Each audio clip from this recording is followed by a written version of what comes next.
Nah, ini adab kepada Nabi Pak ya. Nabi Muhammad yang berkubur di Madinah itu sama dengan nur Nabi Muhammad. Jangan seperti beberapa kelompok kebatinan yang mengatakan bukan Muhammad yang dikubur di Madinah itu. Nah, itu sul ada Pak. Kalau dia wali batal kewaliannya langsung. Ya, kalau dia wali batal langsung kewaliannya. Sul ada. Ya. Emang beda Nur Muhammad sama yang dikubur di Madinah itu? Ya sama. Dia juga. Ya. Yang lahir di Mekah itu dia juga. Apa dalilnya? Hadis Imam Darimi ketika Sayyidah Aminah melahirkan Nabi Muhammad, beliau mengatakan ra'aitu nuran, aku melihat nur nembus sampai kepada kerajaan-kerajaan di Rum, di Persia. Dari ini hadisnya sahih. Versi saya sahih, tapi versi sebelah nggak sahih. Ya. Imam Darimi ini teman Imam Bukhari. Nur, jadi itulah puncak nur itu Nabi Muhammad SAW. Belah nur yang Allah kemudian lahirkan dari rahim Sayyidah Aminah. Ya. Fisiknya disiapkan oleh Allah dari surga. Ya, maka setiap malam diberikan buah-buah surga oleh Sayyidina Jibril. Jadi dia juga Pak. Bedanya nur itu hakikatnya. Nabi Muhammad bin Abdullah itu adalah jisim zahirnya. Ya. Jadi hindari kalam-kalam itu Pak ya. Cukup malam itu terkalahkan ya. Saya dulu waktu kecil ngaji ilmu hakikat, itu beberapa yang ngaku ahli hakikat ngomong begitu. Bisa. Dan itu batin saya nolak langsung. Nur yang ada di kolbu kita nolak, nggak boleh. Itu sul adab, buruk adab kepada baginda Nabi Muhammad Sallallahu Alaihi Wasallam. Apa kata beliau? Nih beliau ngomong, kuntu nabiyyan, aku sudah jadi nabi. Ada belum dicipta. Tuh, berarti dia juga kan yang dulu pada masa Adali Mat namanya, yang terlahir di masa 15 abad yang lalu Muhammad namanya. Nanti di akhir zaman Al-Mahdi, dia juga itu Pak kan pewarisnya. Kan disebutkan Al-Mahdi minni, Mahdi itu dariku, itu maksudnya. Mewali Fatimah, dari keturunan Fatimah. Ya. Makanya saya sekarang kalau salawat sering saya tambahkan Al-Mahdi. Allahumma sholli ala Sayyidina Muhammad wa ala alihi wal mahdi khalifatihi wa sallim. Itu yang isyarat yang saya dapat. Itu kalau sering saya baca begitu ya. Moga-moga kita membersamai beliau ya. Amin ya rabbal alamin ya. Yang kedua zikir tadi. Zikir dengan angka. Sudah capek. Yang terbaik zikir itu yang terbaik bukan angka atau tidak pakai angka. Zikir terbaik ketika yang berzikir kalbunya terhubung kepada yang diingat yang disebut. Maka angka tidak penting. Mau 3, mau 300, mau 30.000, yang penting kalbunya terhubung. Kalau dengan 3 terhubung, 30.000 terhubung, banyakan mana Pak? Pun dapat 30.000. Tapi kalau baca 1.000, pikir kemana-mana. Tapi 10, malah connect ya bagusan 10. Jadi ya, jangan seperti yang diceritakan Nabi mengenai orang yang mulai laisa lahu min salatihi illa ya, tidaklah dia mendapatkan sholatnya kecuali sampai. Orang puasa tidak mendapatkan kecuali al-ju' wal 'athas, cuma rasa lapar dan haus. Nah kita nggak mau ibadahnya ibadah zahir. Jadi Nabi ngomong begitu, tolong jangan beramal dengan amal fisik semata, beramallah mulai masuk ke alam kolbu. Gitu maksudnya. Zikir itu kan tempatnya di kolbu Pak, lisannya nerjemahin aja. Maka kalau capek lidah ini ngomong, kita harus mulai melatih kolbu. Karena si kolbu tidak akan pernah lelah menyebut nama Allah Subhanahu wa ta'ala. Kolbu itu bahasa Arab artinya elastis. Dia bisa digoyang kemana aja, kapan aja, itu kolbu. Bahkan kolbu itu dalam 1 detik bisa berlipat kekuatannya kalau dia dapat zikir yang sebenarnya. Inilah yang bikin saya berani sebenarnya. Anugerah itu Pak. Kalau nggak karena zikir-zikir yang diajarkan masyaikh kita itu, nggak ada keberanian saya. Jadi karena mereka mem-backup kita dengan zikir, kita diajarkan zikir, tapi backup paling penting mengingat yang dizikirkan. Itulah ma'rifatullah, mengenal Allah Subhanahu wa Ta'ala. Bapak ini kalau sudah kenal sama seseorang, ngobrol sama dia 2 jam juga rasanya baru 2 menit. Apalagi kalau orangnya cuantik ya. Kalau bagi cewek ganteng, enak lagi diajak ngobrol 5 menit. Itu 5 jam. 5 jam ngobrol, tahu-tahu udah terbenam matahari. Ya udah malam deh gitu.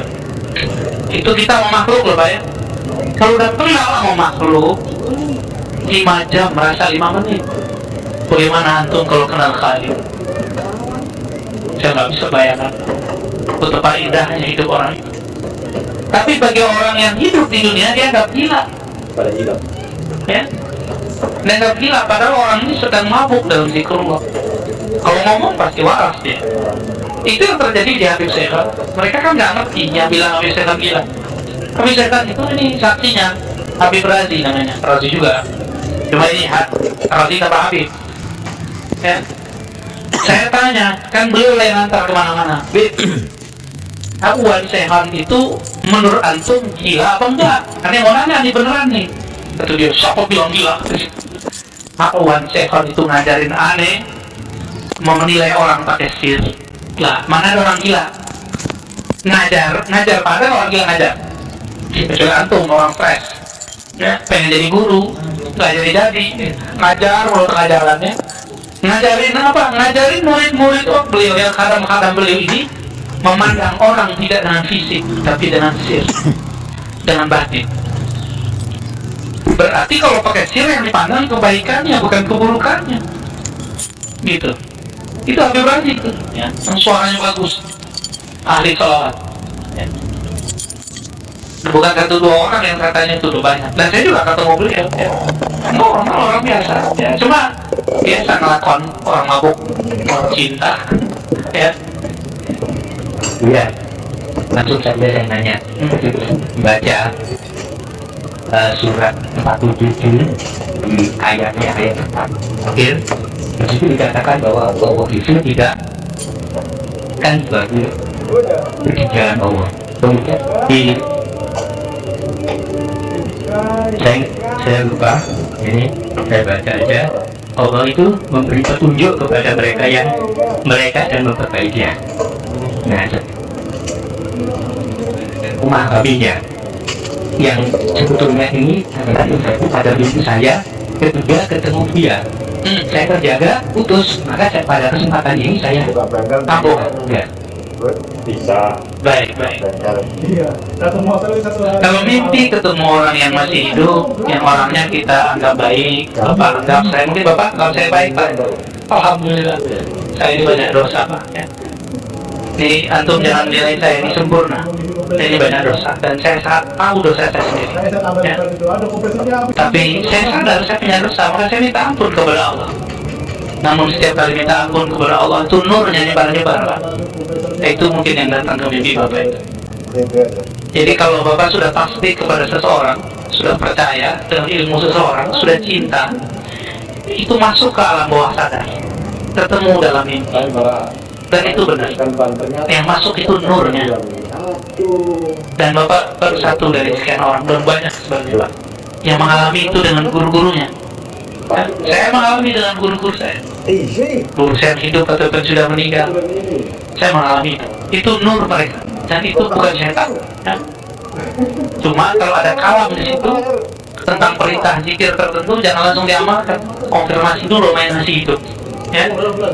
Siapa tahu ntar pemahaman kita waktu kita mendengar tidak cocok dengan yang dikalamkan. Kan banyak yang begitu. Ya. Sebagian ulama kita menganggap bahwa tidak hanya nabi yang bisa yang tidak bisa diserupai oleh setan, wali juga. Cuma saya nggak sepakat. Wali juga bisa Pak diserupai oleh setan, apalagi ulama, apalagi orang kaya lain yang nggak jelas nih. Kira-kira begitu Pak. Sering-sering baca doa, baca Fatihah. Ya. Kalau tidur itu pakai wudhu. Ya. Dan Nabi mengatakan orang yang tidur dengan wudhu ruhnya Allah terbangkan ke alam malakut, maka Bapak ketemulah sama orang yang Bapak sukai, Bapak cintai di situ, di antara ulama atau wali. Itu sebenarnya rahasianya ya. Hadisnya ada itu. Hadis Imam Ahmad dengan saya. Jadi orang kalau tidurnya dalam keadaan suci, itu ruhnya nggak ada mahabbat, dia lepas. Tapi kalau antum tidur dalam keadaan membawa dosa, belum tobat, bawa kesel, habis tengkar sama suami istri gitu ya, tidur, itu ruh terpenjara, nggak bisa ngapain Pak, dia tersiksa itu. Makanya sebelum tidur lepaskan semua, biar ruh kita terbang. Disitulah kita bisa ketemu wali-wali Allah ya. Syukur-syukur ketemu Nabi Allah, Nabi Muhammad Sallallahu Alaihi Wasallam ya. Nah, yang baru Pak ya, yang mana lagi? Ayat orang-orang yang berjuang fisabilillah tidaklah Allah sia-siakan. Maksudnya apa? Kalau orang yang tidak berjuang fisabilillah itu Allah cuekin aja Pak, karena dia tidak pernah memperjuangkan Allah. Maka orang-orang yang diperhatikan oleh Allah di dunia dan di akhirat, di alam barzakh, itu hanya orang yang berkorban hartanya, jiwanya, waktunya untuk Allah Subhanahu wa Ta'ala. Itulah cara cari perhatian kepada Allah Subhanahu wa Ta'ala. Apalagi caranya?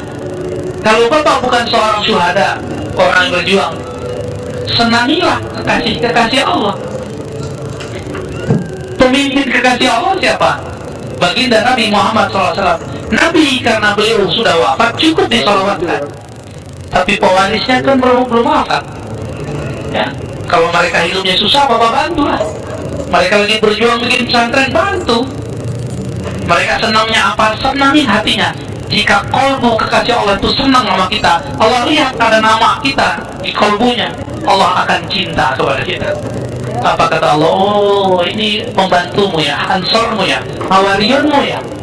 Itulah kalam Sayyidina Isa ketika mengatakan, man ansori ilallah, siapakah yang membantuku kepada Allah? Lalu berkatalah para hawariyun, ya Allah, kamilah. Wahai Sayyidina Isa, kamilah pembantu engkau, kamilah hawari engkau. Hawari itu siap-siap korban apa aja. Maka dari semua murid Nabi Isa, yang jadi murid terbaiknya cuma 11 orang. 12 satu kiamat. Satunya Dajjal nyamar, Yudas Iskariot. Dan itu akan terjadi di setiap masa Pak.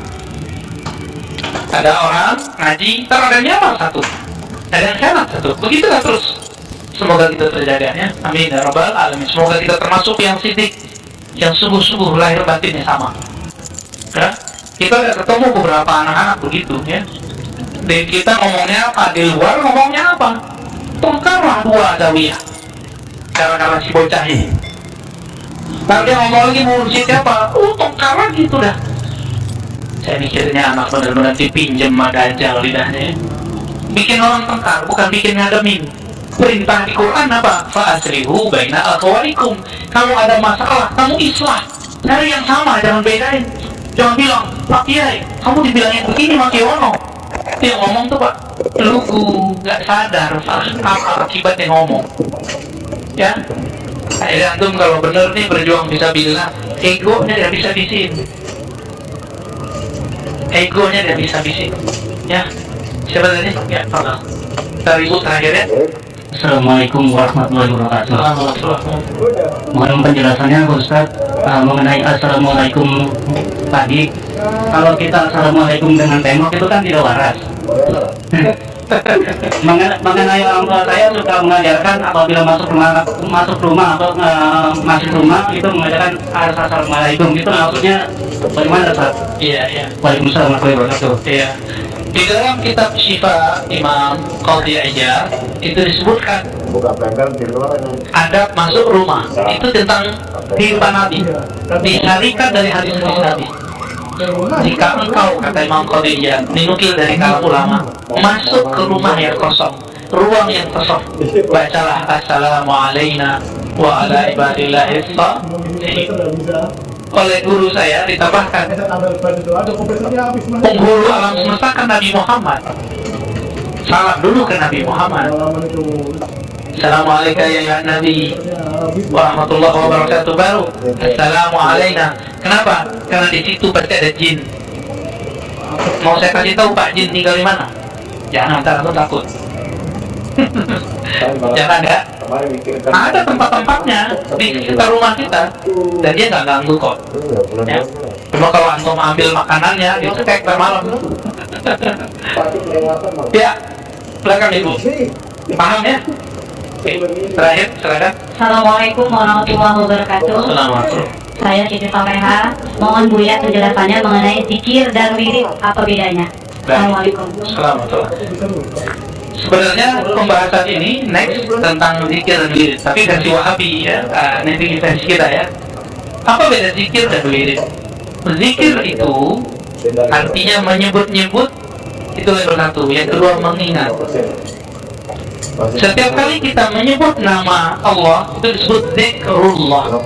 Kalau kita mengingat kematian disebut zikrul maut.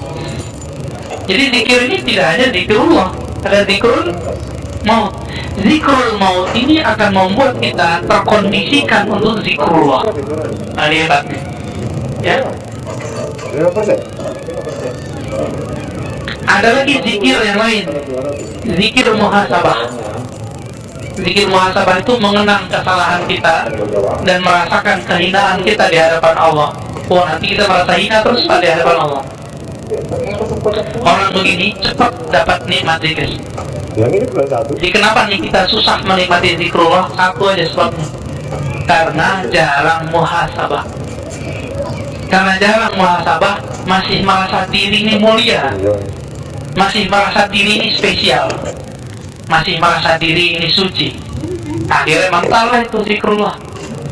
Ya, jadi berzikirlah dengan membawa rasa, ya Allah, aku ini hina, terimalah zikirku. Gitu. Zikir ini kalau sudah diamalkan berturut-turut, rutin setiap hari, setiap pagi, sore, setiap malam, maka dia berubah, naik pangkat, namanya wirid atau aurat. Bukan aurat. Kalau aurat yang nggak boleh kelihatan, ini aurat pakai dal, jamak dari wirid. Wirid itu zikir yang sudah berbuah, sehingga kalau ditinggalkan kita merasa ada yang kekurangan. Nah, ini ciri-ciri antum sudah punya wirid. Udah punya wirid belum?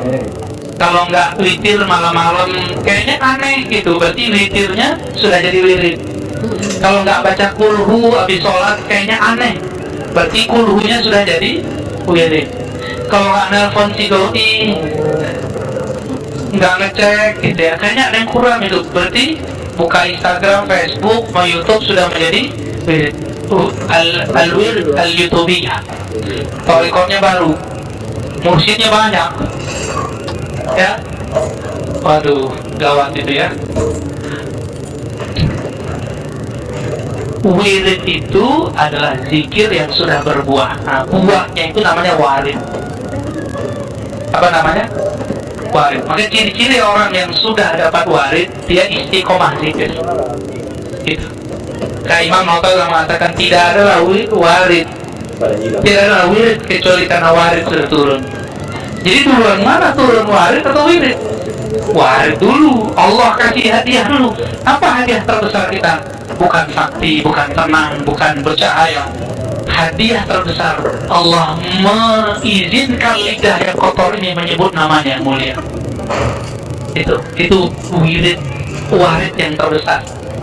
Allah itu namanya kalau diturunkan ke gunung, hancur gunung. Karena antum baca, kok nggak hancur-hancur? Karena nggak kenal nama yang disebut. Coba kalau kenal, sebut namanya langsung gemetar gitu. Ya? Karena kita nggak kenal, maka disebut di Quran manusia itu jahula, sebenar-benar jahil. Ini nama agung dia sebut-sebut, dia nggak bergetar juga. Ini belakangan ada berita ya, media asing ngomentarin azab di negeri kita. Lah urusan apa itu? Itu urusan kita. Dan emang khas negeri ini apa aja diumumin lewat speaker. Itu di tetangga saya Pak, tetangga komplek, orang arisan pakai mic. Stres juga kita dengar di awal-awal bidah ya. Belum lagi yang solawatan suaranya Masya Allah menyiksa. suaranya nyiksa, tau nggak?